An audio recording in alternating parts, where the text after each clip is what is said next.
नमस्कार भक्तजनों, आज हम आपको बताएंगे एकादशी तिथि क्यों मनाई जाती है। सनातन परंपरा में व्रतों का एक विशेष स्थान है। ये केवल भूखे रहने की प्रक्रिया नहीं, बल्कि शरीर, मन और आत्मा को साधने का एक शक्तिशाली माध्यम है। और इन व्रतों में सर्वोपरि है एकादशी का व्रत। हर महीने 2 बार आने वाली यह तिथि भगवान विष्णु को अत्यंत प्रिय है। पर क्यों, एकादशी की शुरुआत कैसे हुई, इसके पीछे की पौराणिक कथाएं क्या हैं और क्या आज का विज्ञान भी इसके महत्व को स्वीकार करता है। चलिए आज हम एकादशी के इन्हीं रहस्यों से पर्दा उठाते हैं। एकादशी क्या है, सबसे पहले समझते हैं एकादशी है क्या। हिंदू पंचांग के अनुसार चंद्रमा के हर पक्ष की 11वीं तिथि को एकादशी कहा जाता है। 1 और 10 यानी 11। एक चंद्रमास में 2 एकादशी होती हैं, एक शुक्ल पक्ष की और दूसरी कृष्ण पक्ष की। इस तरह एक साल में आमतौर पर 24 एकादशी आती हैं और अधिक मास लगने पर इनकी संख्या 26 भी हो सकती है।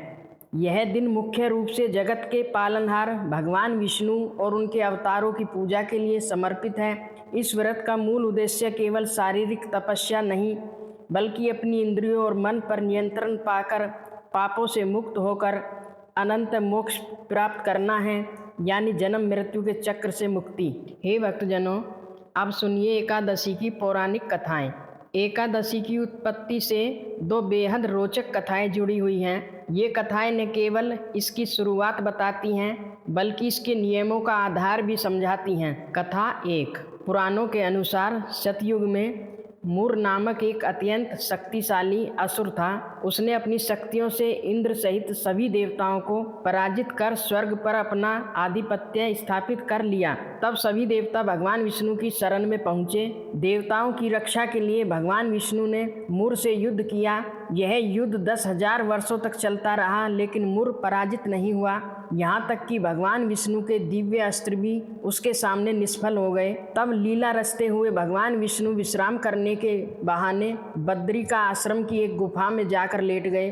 उन्हें सोता हुआ देखकर दुष्ट मूर ने उन्हें मारने के लिए जैसे ही अपना हथियार उठाया, उसी क्षण भगवान विष्णु के शरीर से उनकी 11वीं इंद्री यानी मन से एक दिव्य शक्ति का प्राकट्य हुआ। उस तेजस्वी देवी ने मूर को युद्ध के लिए ललकारा और पलक झपकते ही उसका वध कर दिया। जब भगवान विष्णु जागे तो उस देवी के पराक्रम से अत्यंत प्रसन्न हुए, क्योंकि उस देवी का जन्म शुक्ल पक्ष की 11वीं तिथि को हुआ था। भगवान ने उन्हें एकादशी नाम दिया और यह वरदान दिया कि आज से जो कोई भी इस तिथि पर तुम्हारा और मेरा स्मरण करके उपवास करेगा, वह समस्त पापों से मुक्त होकर मेरे परम धाम वैकुंठ को प्राप्त करेगा।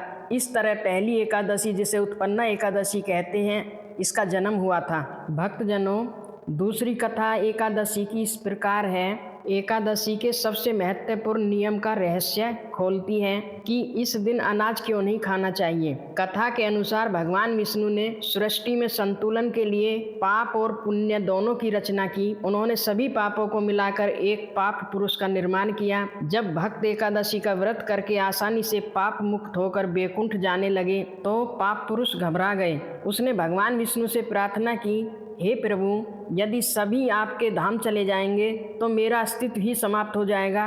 कृपया करके मेरे रहने के लिए मुझे कोई स्थान निश्चित करें। तब भगवान विष्णु ने करुणावश पाप पुरुष को एक अनोखा आश्रय दिया। उन्होंने कहा, तुम एकादशी के दिन सभी प्रकार के अन्न यानी अनाज और दालों में वास करो। यही कारण है कि एकादशी के दिन अनाज का सेवन वर्जित माना जाता है। मान्यता है कि इस दिन अनाज खाने का अर्थ है साक्षात पाप पुरुष को अपने भीतर ग्रहण करना। यह कथा एक साधारण नियम को एक गहरे आध्यात्मिक अर्थ से जोड़ देती है। यह केवल परहेज ही नहीं, बल्कि पाप से सचेत रूप से दूर रहने का एक संकल्प भी है। एकादशी का आध्यात्मिक मर्म इसके नाम में ही छिपा है। एकादशी यानी 11। यह हमारी 11 इंद्रियों का प्रतीक है। 5 ज्ञानेंद्रियां, 5 कर्मेंद्रियां और 11वीं सबसे महत्वपूर्ण इंद्रिय हमारा मन है। इस व्रत का परम लक्ष्य इन 11 इंद्रियों को सांसारिक भोगों से हटाकर भगवान की भक्ति में लगाना है। यह आत्मनियंत्रण और अनुशासन का एक 24 घंटे का अभ्यास है। भोजन का त्याग तो केवल एक हिस्सा है, असली व्रत तो मन का है। क्रोध न करना, झूठ न बोलना, किसी की निंदा न करना, यह एक समग्र अनुशासन है जो व्यक्ति को शारीरिक,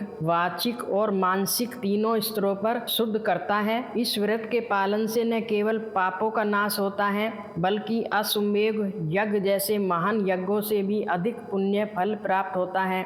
इसका अंतिम फल है मोक्ष, आत्मा की शुद्धि और परमात्मा में विलीन हो जाना। यह जानकर आपको आश्चर्य होगा कि जिस व्रत को हम हजारों वर्षों से आस्था के साथ करते आ रहे हैं, उसके लाभों पर आज का आधुनिक विज्ञान भी मोहर लगा रहा है। एकादशी केवल एक धार्मिक अनुष्ठान नहीं है, यह आस्था और विज्ञान का एक अद्भुत संगम है। यह भगवान विष्णु की कृपा पाने का एक मार्ग है जो हमें पापों से बचाता है। यह अपनी इंद्रियों को साधने का एक आध्यात्मिक अभ्यास है जो हमें मानसिक शांति देता है, और यह शरीर को भीतर से शुद्ध करने का एक वैज्ञानिक तरीका है जो हमें स्वास्थ्य प्रदान करता है।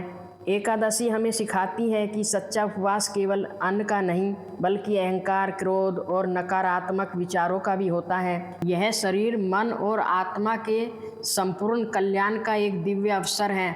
अगर आपको यह जानकारी अच्छी लगी तो वीडियो को लाइक करें, शेयर करें और हमारे चैनल को सब्सक्राइब करना न भूलें। ओम नमो भगवते वासुदेवाय नमः।